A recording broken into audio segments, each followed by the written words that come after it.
ওয়াকফ সংশোধনী আইন পাশ ও লাগু করার প্রতিবাদে গোটা দেশ জুড়ে প্রতিবাদে গর্জে উঠেছে মুসলিমরা।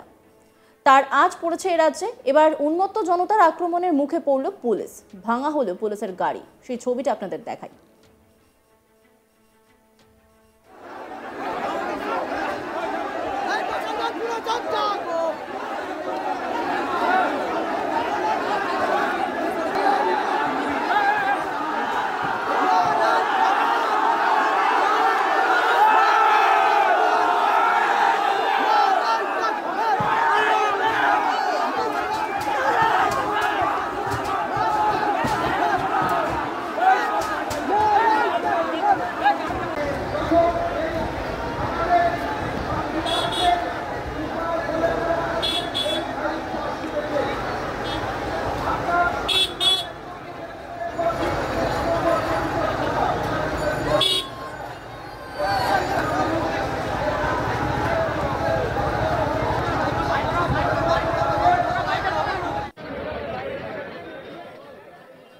ওয়াকফ সংশোধনী আইন পাশ ও লাগু করার প্রতিবাদে শুক্রবার দক্ষিণ চব্বিশ পরগনার আমতলায় পথ অবরোধের ডাক দিয়েছিল বেশ কয়েকটি মুসলিম সংগঠন। কর্মসূচি উপলক্ষে আঁটোসাঁটো পুলিশের নিরাপত্তার ব্যবস্থাও ছিল।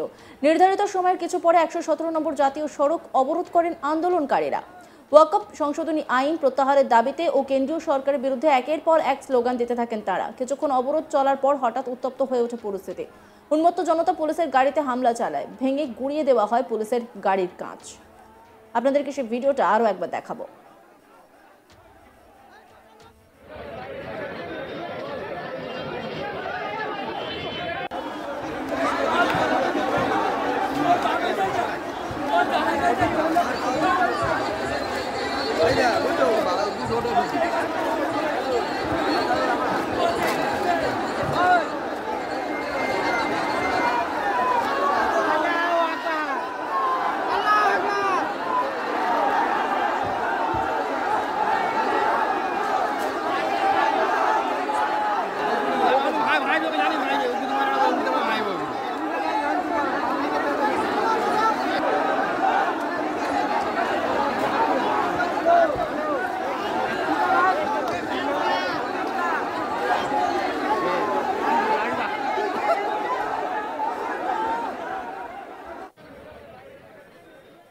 খবর পেয়ে ঘটনাস্থলে পৌঁছায় বিশাল পুলিশ বাহিনী। বেশ কিছুক্ষণের চেষ্টায় পরিস্থিতি নিয়ন্ত্রণে আনে তারা। মুর্শিদাবাদের জঙ্গিপুরের উমরপুর মোড়ের ঘটনার পর এই ঘটনায় পুলিশের নিরাপত্তা নিয়ে প্রশ্ন উঠেছে জঙ্গিপুর থেকে শিক্ষা নিয়ে কেন আরো জোরদার নিরাপত্তার ব্যবস্থা নিল না পুলিশ।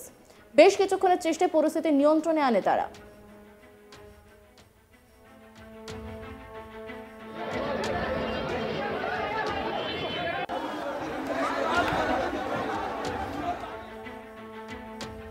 এই গোটা বিষয় নিয়ে একটা রিপোর্ট তুলে ধরেছেন আমার কলিগ প্রসেনজিৎ সাহা, দেখাবো আপনাদের।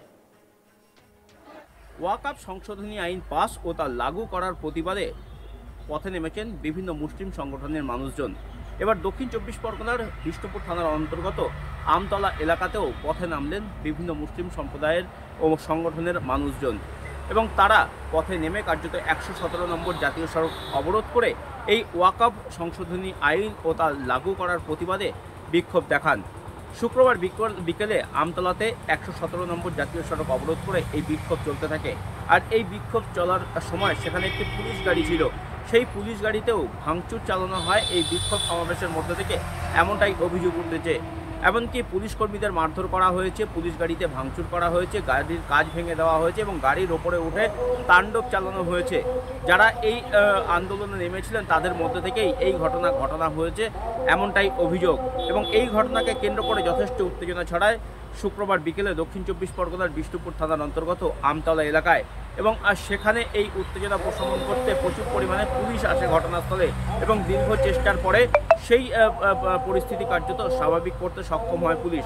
এবং এই ঘটনা যে ঘটেছে সেটা কেন ঘটলো তা নিয়ে যথেষ্ট প্রশ্ন রয়েছে।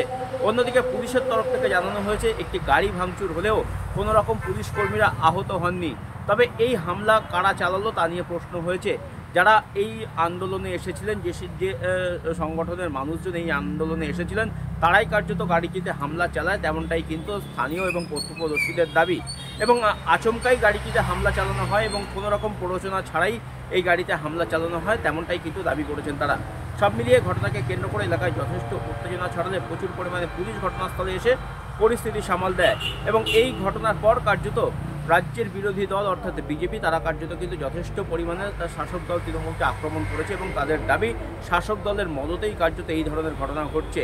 উড়মপুরের পর কার্যত এই ঘটনার পুনরাবৃত্তি ঘটল দক্ষিণ চব্বিশ পরগনার এই বিষ্ণুপুর থানার অন্তর্গত আমতলাতে এবং যা নিয়ে যথেষ্ট এলাকায় উত্তেজনা রয়েছে। প্রচুর পরিমাণে পুলিশ এখনও এলাকাতে মোতায়েন রয়েছে, তবে নতুন করে কোনো রকম গণ্ডগোল অশান্তি এলাকাতে ছড়ায়নি। অভিষেক বন্দ্যোপাধ্যায়ের খাস তালুক ডায়মন্ড হারবার, এই ডায়মন্ড হারবার লোকসভা কেন্দ্রের অন্তর্গত হচ্ছে এই বিষ্ণুপুর থানার আমতলা এলাকা এবং সেখানেই 117 নম্বর জাতীয় সড়ক অবরোধ করেই এই বিক্ষোভ দেখাচ্ছিলেন কার্যত ওয়াকফ সংশোধনী আইন ও বিল লাগু করার প্রতিবাদেই কার্যত এই বিক্ষোভ দেখাচ্ছিলেন বিভিন্ন মুসলিম সংগঠনের মানুষজন এবং তারা সেই বিক্ষোভ দেখানোর সময় বিক্ষোভের মধ্য থেকেই কার্যত পুলিশ গাড়ির ওপরে হামলা চালায়, পুলিশ গাড়িতে ভাঙচুর করে এবং পুলিশ কর্মীদের মারধর করে, এমনটাই কিন্তু অভিযোগ। যদিও কোনো রকম পুলিশ কর্মীরা আহত হননি তেমনটা পুলিশের তরফ থেকে জানানো হয়েছে, তবে একটি পুলিশ গাড়িতে ভাঙচুর করা হয়েছে, একটি পুলিশ গাড়ির ওপরে হামলা চালানো হয়েছে। সেই ঘটনার কথা কিন্তু ডায়মন্ড হারবার পুলিশ জেলার পুলিশ কর্তারা তারা মেনে নিয়েছেন, তবে গাড়িটি ডায়মন্ড হারবার পুলিশ জেলার না গাড়িটি বারুইপুর পুলিশ জেলার তা নিয়েও কিন্তু একটা দোটানা রয়েছে, তেমনটাই কিন্তু জানা যাচ্ছে।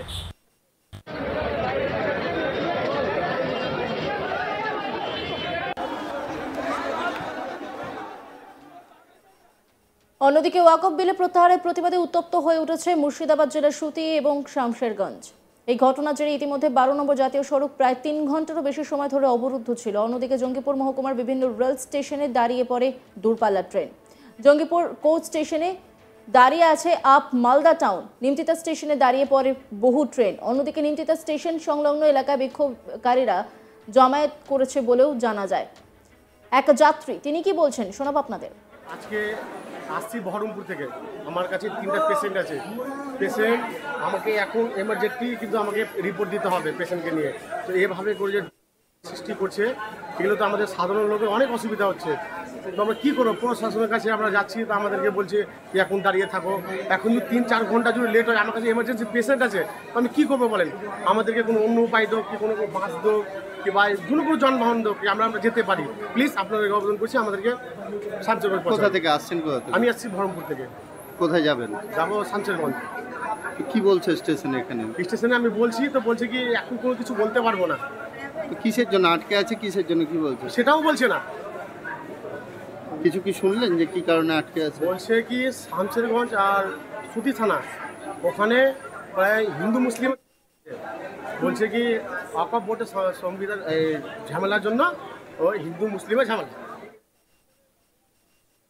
অন্যান্য খবরের আপডেটের জন্য অবশ্যই নজর রাখুন আজ তাক বাংলার ইউটিউব স্ট্রিমিংয়ে। লাইক, কমেন্ট, শেয়ার এবং সাবস্ক্রাইব করতে ভুলবেন না।